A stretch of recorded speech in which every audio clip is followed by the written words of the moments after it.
A message to Bahati. A man up to unaweza fanya kiki ziko machua Pale Bahati receive a lot of hate, criticism. People are calling him out. Hebu tuambie unaona aje? Is Bahati clout chasing ama amepotea? Bahati Sonja alisema atakuwa kama Justin Bieber. Justin Bieber is one of the artists mwenye akona the biggest subscribers in the world because akona around 72 million subscribers. Hakuna mtu anafika in terms of music, hakuna mtu anashinda Justin Bieber.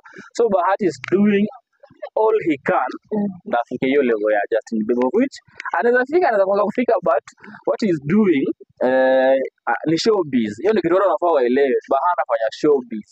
Unaona, Bahati anafanya showbiz, ana clout chase. Hiyo ni kitu unafaa waelewe.